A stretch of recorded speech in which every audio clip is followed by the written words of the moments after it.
Nous avons accompagné le processus de relecture des codes miniers au Burkina et au Sénégal. Donc, au Burkina, le processus a été, conclu en juin passé. Le 26 juin 2015, le code a été adopté, tandis qu'au Sénégal, le processus est en cours. Donc, cet atelier a pour but de permettre à nos partenaires, autant ceux du Sénégal que des autres pays de la sous-région, de s'inspirer un peu de l'expérience du Burkina, d'apprendre donc du processus qui vient de se terminer au Burkina, afin d'appliquer les leçons à leur contexte propre. Et notamment au Sénégal, le processus est toujours en cours et la société civile est partie prenante de ce processus. Nous espérons que cette société civile pourra échanger et apprendre donc les collègues et partenaires du Burkina et améliorer leur propre contribution au processus au Sénégal. Vous sembliez vanter particulièrement l'existence d'une directive au sein de la CEDEAO en matière de politique sur les industries extractives. Quel est l'intérêt d'une telle directive pour les États de la sous-région? Effectivement, la directive de la CEDEAO a été adoptée en 2009 et est applicable à tous les pays membres de la CEDEAO. Elle établit les principes directeurs de la gestion du secteur des ressources minérales en Afrique de l'Ouest.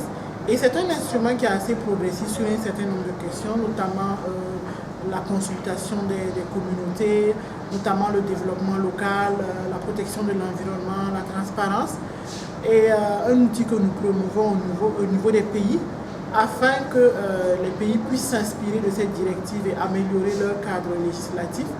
C'est ainsi que dans le cas du Burkina et du Sénégal, nous avons fait des études comparatives entre les différents codes de ces pays-là et la directive, afin de s'assurer que les nouveaux instruments sur lesquels ces pays sont en train de travailler maintenant prendront en compte ces principes progressistes qui sont énumérés dans la directive de la CEDEAO.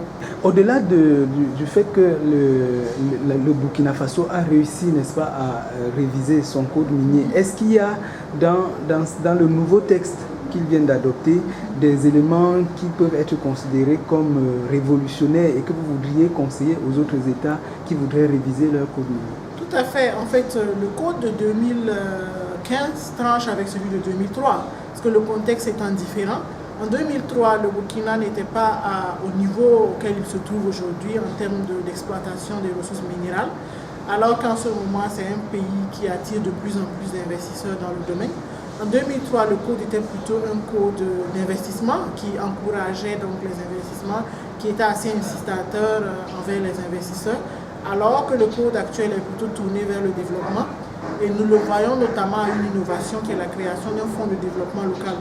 C'est-à-dire que cela est fait dans l'esprit de consacrer l'idée que les populations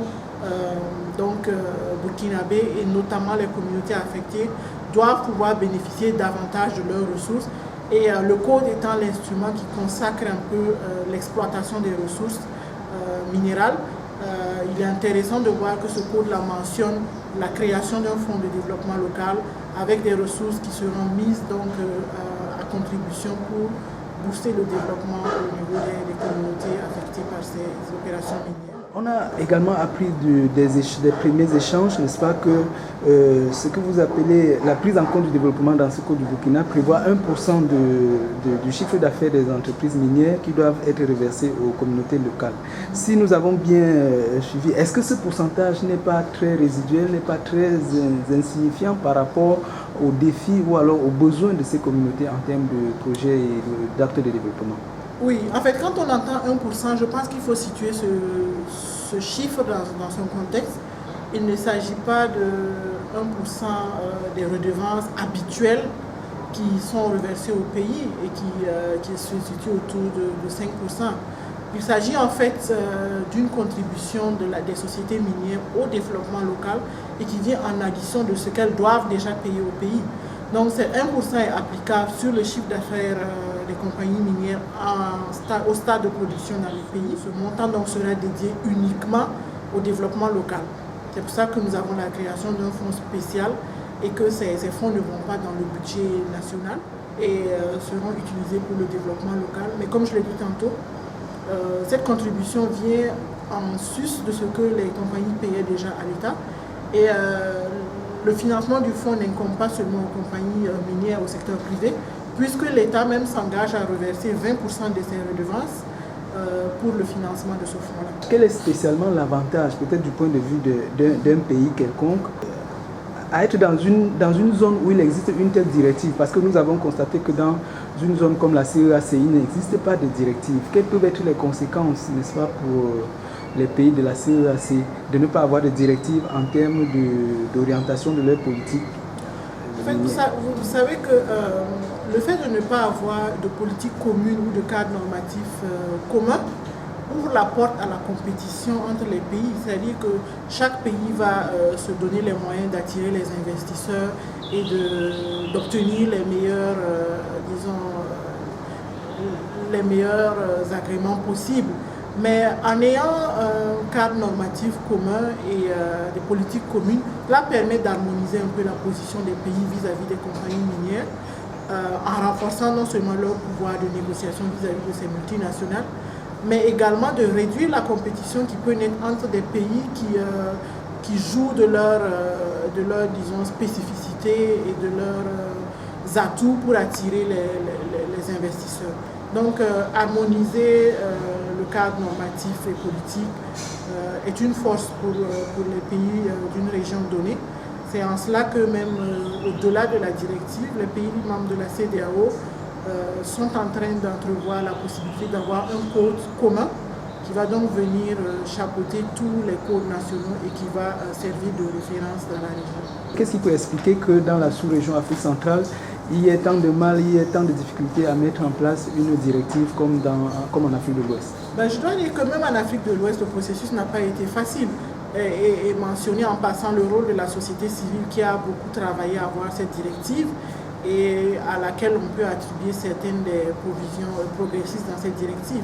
C'est-à-dire que les pays sont dans des positions quelquefois où les intérêts individuels peuvent surpasser donc l'intérêt collectif commun et amener certaines positions divergentes à prendre le pas sur la position commune. Donc je pense qu'il y a d'abord un travail de sensibilisation au niveau des pays afin que les décideurs comprennent l'avantage d'avoir une zone commune, un code, disons, une législation commune, un cadre normatif commun. Et en présentant ces avantages, là, ça pourrait donc les amener à s'engager dans une telle direction. Mais il va sans dire que cela ne se fait pas de manière automatique, ne va pas de soi. C'est un travail de plaidoyer, un travail d'information, de formation, de sensibilisation même, pour arriver à un tel résultat. Maintenant, il existe à l'échelle internationale une disposition qu'on appelle l'ITIE. Quelle est la place de l'ITIE dans un... Est-ce qu'il faut encore des cadres normatifs lorsqu'on a déjà un cadre plus global qui s'appelle l'ITIE? Les attentes de l'ITIE portent plutôt sur la transparence dans le secteur des industries extractives et c'est un avantage pour cela est effectivement un avantage pour un pays, mais vu que c'est une initiative volontaire, un pays peut décider de ne pas adhérer à l'ITIE et donc de ne pas faire profiter à son secteur minier les bénéfices de l'ITIE. Tandis que le cadre normatif qui s'impose non seulement aux compagnies mais à tous les acteurs dans le secteur peut également reprendre des dispositions de l'ITIE et encourager notamment un pays à donc adhérer à l'initiative. D'ailleurs, la directive de la CEDEAO a dans son texte des recommandations envers les pays à adhérer à l'ITIE.